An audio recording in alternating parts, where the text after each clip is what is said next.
Hello hi ಎಲ್ಲರಿಗೂ ನಮಸ್ಕಾರ. Welcome back to Krupa Sanjay blogs. ನಾನಿವತ್ತು ಒಂದು ಹಿಡನ್ ಜೆಮ್ ಅಂತಲೇ ಕರಿಬೋದು, ಹಿಡನ್ ಐ ಸ್ಟೇ ಅಂತ ಬಂಡೀಪುರ್ ಫಾರೆಸ್ಟ್ ಒಳಗಡೆ, ತುಂಬ ಡೆನ್ಸ್ ಫಾರೆಸ್ಟ್ ಒಳಗಡೆ ಇರುವಂಥ ರೀಜನ್. ಸೊ ಇಲ್ಲಿ ಬಂದಿದ್ದೀನಿ ಒಂದು ಅಡ್ವೆಂಚರ್ ಸ್ಟೇನ ಎಕ್ಸ್ಪೀರಿಯನ್ಸ್ ಮಾಡೋಣ ಅಂತ. ಸೊ ನಾನು ಬಂದಿದ್ದು ನಿನ್ನೆ. ಸೊ ಹಾಗಾಗಿ ನಿನ್ನೆ ಏನೇನೆಲ್ಲ ಆಯಿತು ಅಂತ ನೋಡ್ಕೊಂಡು ಬನ್ನಿ ಫಸ್ಟು. ಅದಕ್ಕೂ ಮುಂಚೆ ಇವಾಗ ಒಂದು ಸಫಾರಿ ಹೋಗೋಣ, ಒಂದು ರೌಂಡ್ ಸಫಾರಿ ಹೋಗೋಣ, ಹಂಗೆ ಅಲ್ಲಿ ಒಂದು ದೇವಸ್ಥಾನ ಇದೆಯಂತೆ, ಅದೆಲ್ಲ ನೋಡ್ಕೊಂಡು ಬರೋಣ ಅಂತ ಹೇಳಿಬಿಟ್ಟು ಇವಾಗ ಜಸ್ಟ್ ರೆಡಿ ಆದ್ವಿ. ಆ್ಯಂಡ್ ನಿನ್ನೆ ಹೇಗಿತ್ತು ಅಂತ ನೋಡ್ಕೊಂಡು ಬರ್ತೀರಾ. And it was really very adventurous ride. ನನ್ನ ಲೈಫ್ ಟೈಮಲ್ಲೇ ಫಸ್ಟ್ ಟೈಮ್ ಅನಿಸುತ್ತೆ ಆ ಟೈಮಲ್ಲಿ ಆ ಜಾಗದಲ್ಲಿ ಆ ರೀತಿ ಎಕ್ಸ್ಪೀರಿಯನ್ಸ್ ಮಾಡಿದ್ದು. ಆ್ಯಂಡ್ ನಾನು ನನ್ನ ಮಕ್ಕಳು ಬಂದಿದ್ದೀವಿ. ಆ್ಯಂಡ್ ಅವ್ರು ಕೂಡ ತುಂಬಾ ಎಕ್ಸೈಟ್ಮೆಂಟಲ್ಲಿ ಆ ಎಂಜಾಯ್ ಫೀಲ್, ಈ ಕಡೆ ಭಯ ಆ ಕಡೆ ಎಂಜಾಯ್ಮೆಂಟ್ ಎಲ್ಲ ಫೀಲ್ ಒಟ್ಟಿಗೆ ಆಗ್ತಾ ಇತ್ತು ಅಂತ ಹೇಳ್ಬೋದು. ಸೊ ನಾನು ಇವಾಗ ಜಸ್ಟ್ ಸ್ನಾನ ಮಾಡ್ಕೊಂಡು ಬಂದೆ. ಸೊ ಹೇರ್ ಸೆಟ್ ಎಲ್ಲ ಮಾಡ್ಕೊಂಡು ರೆಡಿ ಆಗಬೇಕು, ಹೇಳ್ದಂಗೆ ಸಫಾರಿ ಹೋಗಬೇಕು. ಸೊ ಹಾಗಾಗಿ ರೆಡಿ ಆಗಬೇಕು. ಇವತ್ತಿನ ದಿನ ಏನೇನಾಗುತ್ತೆ ಅಂತ ಕೂಡ ಈ ವ್ಲಾಗಲ್ಲಿ ನೋಡ್ತೀರಾ. ಅದಕ್ಕೂ ಮುಂಚೆ ನಿನ್ನೆ ಏನೇನಾಯಿತು ಅಂತ ನೋಡ್ಕೊಂಡು ಬನ್ನಿ. ಆ್ಯಂಡ್ ಇವತ್ತಿನ ವ್ಲಾಗಲ್ಲಿ ನಿಮಗೆ ಈ ರೆಸಾರ್ಟ್ ಅಥವಾ ಹೋಮ್ ಸ್ಟೇದು ಕಂಪ್ಲೀಟ್ ಡೀಟೇಲ್ಸ್ ಗೊತ್ತಾಗುತ್ತೆ. ಓನರ್ ಯಾರು, ಏನೇನೆಲ್ಲ ಫೆಸಿಲಿಟೀಸ್ ಇದೆ, ಚಾರ್ಜಸ್ ಎಷ್ಟಾಗುತ್ತೆ, ಎಲ್ಲನೂ ಗೊತ್ತಾಗುತ್ತೆ. ಆಬ್ವಿಯಸ್ಲಿ ಎಲ್ಲರಿಗೂ ಲೈಫ್ ಟೈಮಲ್ಲಿ ಅಡ್ವೆಂಚರ್ ಸ್ಟೇ ಮಾಡಬೇಕು ಅನ್ನೋ ಆಸಕ್ತಿ ಇದ್ದೇ ಇರುತ್ತಲ್ವ. ಎಲ್ಲ ಟೈಮು ಎಂಜಾಯ್ಮೆಂಟ್ ಅಂತಲೇ ನೋಡೋಕ್ಕಾಗಲ್ಲ. ಇದು ಒಂಥರ ಡಿಫ್ರೆಂಟ್ ಫೀಲ್, ಪೀಸ್ ಫೀಲ್ ಅಂತ ಹೇಳ್ಬೋದು. ಸೊ ಇವತ್ತಿಂದು ಎಕ್ಸ್ಪೀರಿಯನ್ಸ್ ನೋಡ್ಕೊಂಡು ಬರೋಕ್ಕೂ ಮುಂಚೆ ನಿನ್ನೆ ಏನೇನೆಲ್ಲ ಆಯಿತು ಅಂತ ನೋಡ್ಕೊಂಡು ಬನ್ನಿ. ಸೊ ಮನೆಯಿಂದ ಆಟೋದಲ್ಲಿ ಒಂದು ಜಾಗಕ್ಕೆ ಹೋಗಿ ಅಲ್ಲಿಂದ ನಮ್ಮ ಪ್ರಯಾಣ ಶುರುವಾಯಿತು ಬಂಡೀಪುರ್ ಕಡೆ.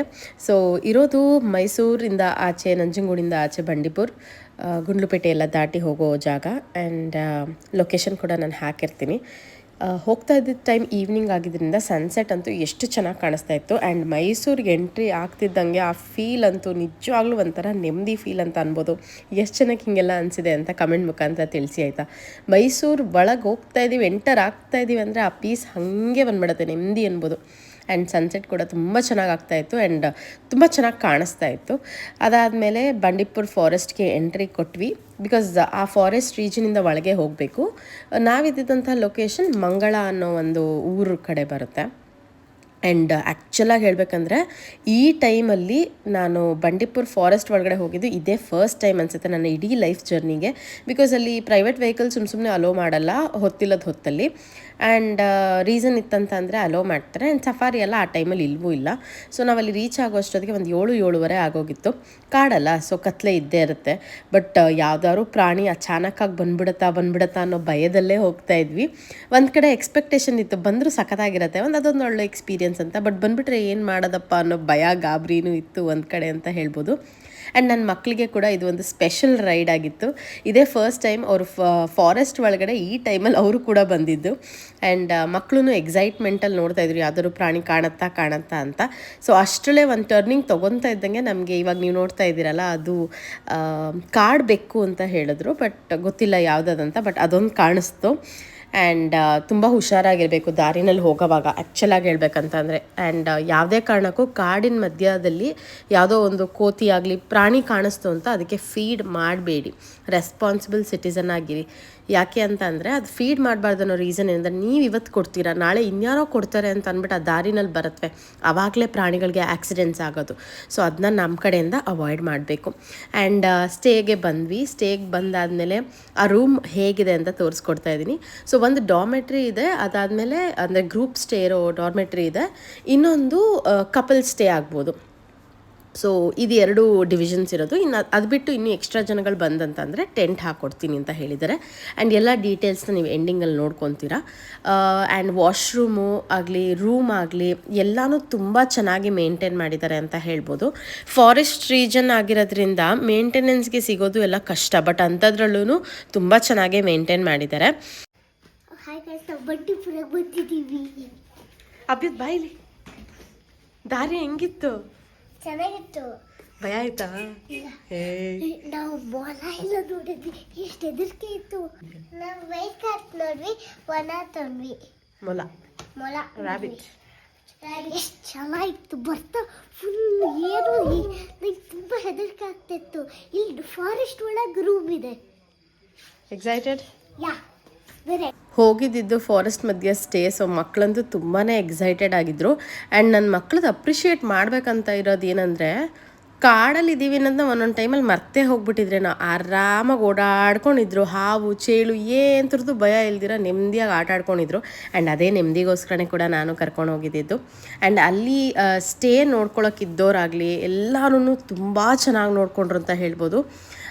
ಊಟ ತಿಂಡಿ ಟೈಮಿಗೆ ಕೊಡೋದ್ರಿಂದ ಹಿಡಿದು ನನ್ನ ಮಕ್ಕಳನ್ನ ಆಟ ಆಡಿಸ್ಕೊಂಡು, ನನ್ನ ಮಗನ್ನ ರೇಗಿಸ್ಕೊಂಡು ಆಟ ಆಡಿಸ್ಕೊಂಡು, ಅವ್ನಿಗೇನು ಬೇಕೋ ಅದನ್ನ ಮಾಡಿಕೊಂಡು, ಆ್ಯಂಡ್ ಮಕ್ಳು ಗೊತ್ತಲ್ಲ ತುಂಬ ಕ್ವೆಶನ್ಸ್ ಇರುತ್ತೆ ಅವ್ರಿಗೆ.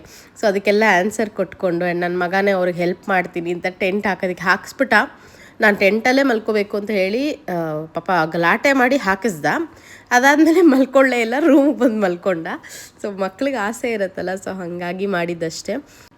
ಸೊ ಟೆಂಟ್ ಹಾಕಿಸ್ಬಿಟ್ಟು ನಾ ಫೈರ್ ಕ್ಯಾಂಪ್ ಹತ್ರ ಕೂತಿರೋ ಅಷ್ಟೊತ್ತೂ ಆರಾಮಾಗಿ ಆಟ ಆಡ್ಕೊಂಡು ಕೂತ್ಕೊಂಡಿದ್ರು ಇಬ್ಬರೂ. ಓಡಾಡಿಕೊಂಡು ಯಾರಿಗೇನು ಬೇಕೋ ಅದನ್ನ ಕೊಟ್ಕೊಂಡು, ಟೆಂಟ್ ಒಳಗಡೆ ಅದು ಆಟ ಆಡ್ತೀವಿ ಇದು ಆಟ ಆಡ್ತೀವಿ ಅಂತೀರಿ ನಾವು ಆಟ ಆಡ್ಕೊಂಡು ಮಜಾ ಮಾಡ್ಕೊಂಡಿದ್ರು. ಆ್ಯಂಡ್ ಸಿಕ್ಕಾಪಟ್ಟೆ ಎಕ್ಸೈಟೆಡ್ ಆಗಿತ್ತು. ನನ್ನ ಮಕ್ಳಿಗೂ ಕೂಡ ಅಷ್ಟೇ ಎಕ್ಸೈಟ್ಮೆಂಟಲ್ಲಿದ್ದರು. ಬಿಕಾಸ್ ಇದೊಂದು ಹೊಸ ಎಕ್ಸ್ಪೀರಿಯನ್ಸ್, ನಾವು ಯಾವತ್ತೂ ಇವತ್ತಿನವರೆಗೂ ಮಾಡೇ ಇಲ್ದಿರೋ ಅಂಥ ಎಕ್ಸ್ಪೀರಿಯನ್ಸ್. ಕಾಡು ಮಧ್ಯ ಇರೋವಂಥ ಸ್ಟೇ, ಅದು ಎಲ್ಲ ವೈಬ್ಸು ಸಕ್ಕದಾಗಿತ್ತು. ಬೆಳಗ್ಗೆ ಎದ್ದಿದ ತಕ್ಷಣ ಆ ವೈಬ್ ನೋಡಬೇಕಿತ್ತು, ಸಕ್ಕದಾಗಿದೆ.